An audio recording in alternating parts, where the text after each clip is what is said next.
आप सभी को जय श्री कृष्णा, राधे राधे।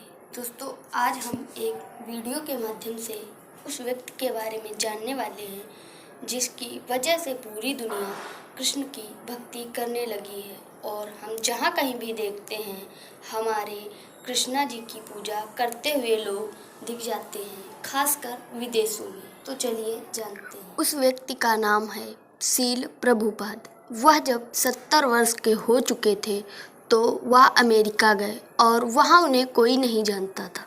लेकिन अगले 1-1.5 दशक में पूरी दुनिया इस्कॉन को जान गई।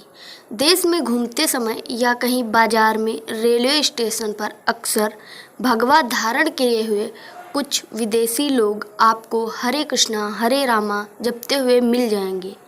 कौन है और इनका भगवान कृष्ण से क्या लेना देना है?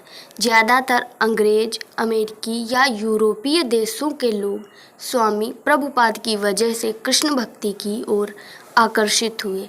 स्वामी प्रभुपाद यानी अभय चरणावृंद भक्ति वेदांत स्वामी प्रभुपाद विश्व में 2 चीज़ों के लिए चर्चित हैं। एक कृष्ण भक्ति के लिए और दूसरा कृष्ण भक्ति को दुनिया के कोने कोने तक पहुंचाने के लिए इस्कॉन संस्था यानी international society for Krishna consciousness यही काम करती है और इसे स्वामी प्रभुपाद ने ही 1966 में अमेरिका के न्यूयॉर्क शहर में शुरू किया था।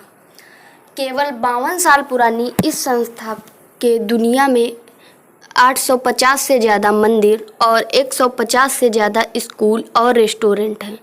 यह सभी कृष्ण की भक्ति पर ही आधारित हैं, जैसा कि इस्कॉन का नाम भी सुझाता है।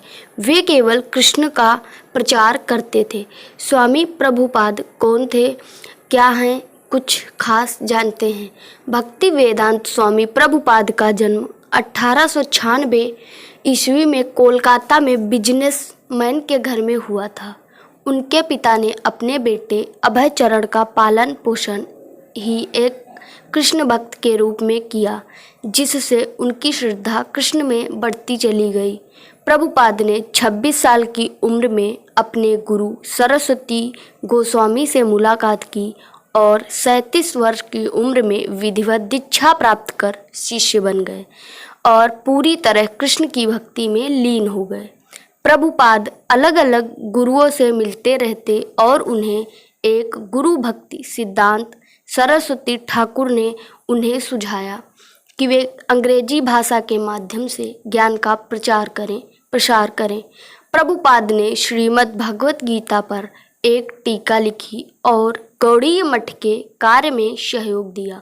1944 में श्री प्रभुपाद ने बिना किसी सहायता के एक अंग्रेजी पत्रिका आरंभ की, जिसका संपादन पांडुलिपि के टंकन और मुद्रित सामग्री के प्रूफ शोधन का सारा कार्य वह स्वयं करते थे।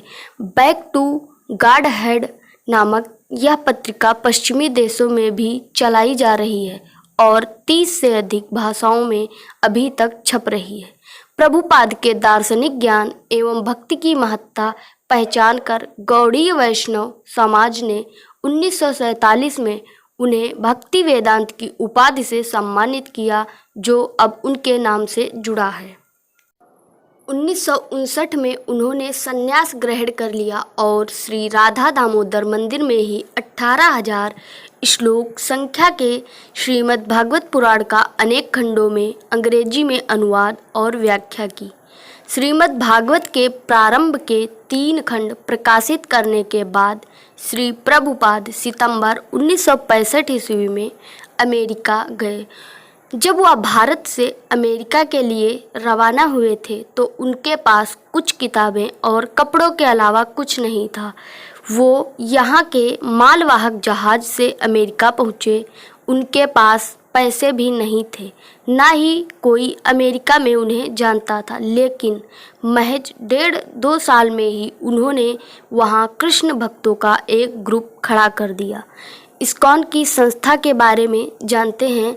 करीब 1 वर्ष के बाद जुलाई 1966 में उन्होंने अंतर्राष्ट्रीय कृष्ण भावनामृत संघ यानी इस्कॉन की स्थापना की।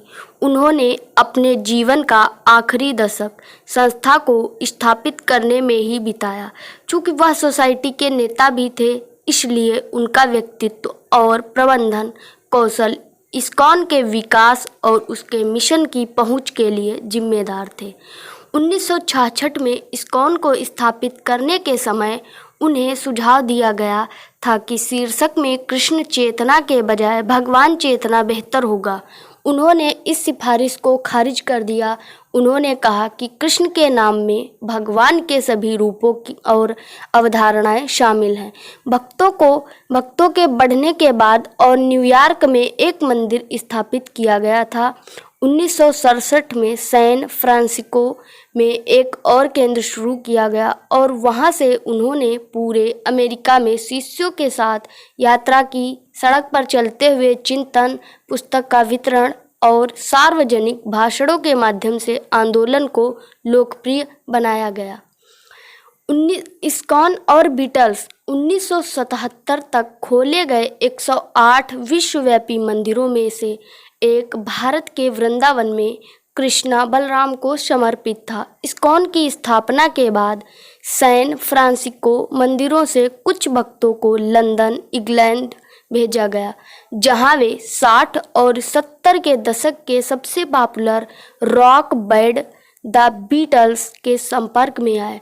बीटल्स के जॉर्ज हैरिसन ने इस्कॉन में सबसे ज़्यादा रुचि दिखाई, इसके साथ लंबा समय बिताया और बाद में लंदन राधा कृष्ण मंदिर के सदस्यों के साथ एक रिकॉर्ड तैयार किया। अगले वर्षों में उनकी निरंतर नेतृत्व की भूमिका ने उन्हें दुनिया भर में कई महाद्वीपों और मंदिरों और समुदायों की स्थापना के लिए कई भ्रमण करना पड़ा।